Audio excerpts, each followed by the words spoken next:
تو پھر آپ کو سوچنا تو ہوگا نا کہ آخر بھائیوں کا بھائیوں سے جو محبت کا رشتہ ہے، اور آپ نے کبھی سوچا ہے کہ میرے حضور کی بارگاہ سے سیرت کیا پیغام دیتی ہے؟ میرے نبی کا سگا بھائی کوئی نہیں تھا، حضرت حلیمہ کے ایک بیٹے جو دودھ کے رشتے سے میرے نبی کے بھائی آئے، مدینہ طیبہ میں میرے حضور سے ملنے کے لیے آئے۔ ہمارا رویہ کچھ یہ ہے کہ اور کوئی آ جائے تو اٹھ کے ملتے ہیں، بھائی آ جائے تو بیٹھے بیٹھے ہینڈ شیک کر لیتے ہیں۔ نہیں، سنت نبویہ کیا ہے؟ حضرت حلیمہ کا بیٹا دودھ کے رشتے والا بھائی میرے نبی کا آیا، میرے نبی اپنی جگہ سے اٹھے، چند قدم چلے، اٹھ کے اسے گلے لگایا، گلے لگا کے اپنے قریب کیا اور قریب کر کے اپنے پاس بٹھا کے پیغام دیا، فرمایا عزت دینا چاہو تو سب سے پہلا حق ماں باپ کے بعد تمہارے بھائیوں کا ہے، اور جو بڑے بھائی ہیں ان کا تو رتبہ میرے نبی نے بیان فرمایا، الکبیر من الاخوہ بمنزلۃ الوالد لولدہ، فرمایا بڑے بھائی کا رتبہ چھوٹوں کے لیے ایسے ہے جیسے باپ کا رتبہ اپنی اولاد کے لیے ہوتا ہے۔ فتح مکہ کے موقع پر میرے نبی نے کیا پیغام دیا؟ واشی جب آیا آپ نے فرمایا میں تجھے معاف تو کر رہا ہوں لیکن میرے سامنے نہ آ۔ حضور خیر ہے، فرمایا تم میرے چچا کا قاتل ہے، بڑی بے دردی سے تم نے اسے شہید کیا۔ یہ خون کے رشتوں کی کشش اللہ اور اللہ کے رسول نے رکھی ہے جو اس کے اندر آخری حدیث، اور میری گفتگو کا اختتامیہ یہیں پر ہو جائے گا، اور اس حدیث کے اندر 5 حقوق مرنے کے بعد بھی جانے والوں کے، پیچھے رہ جانے والوں کے ذمے ہیں 5 حق۔ پہلا حق سنن نسائی الصلاۃ علیہ، ماں باپ دنیا سے چلے جائے، پہلا حق اولاد پر یہ ہے کہ ان کے جنازے میں شرکت کی جائے۔ اگر آپ ماں باپ کا جنازہ ہی نہیں پڑھ سکے تو آپ کی دولت کس کام کی؟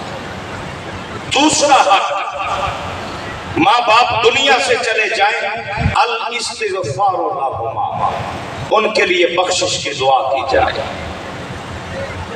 تیسرا حق اکرام الصدیقہما، اپنے والدین باپ کے دوست اور ماں کی سہیلیوں کی تعظیم کیا، اپنے دوستوں کو کھانے پہ بلا لیتے ہو، کبھی والد کے دوستوں کو بھی کھانے پہ بلایا، کبھی ان سے ملنے چلے جایا کرو، اپنے دوستوں کو تحفے دیتے ہو، کبھی والد کے دوست اور ماں کی سہیلیوں کو بھی کوئی تحفہ دے کے آ جایا کرو۔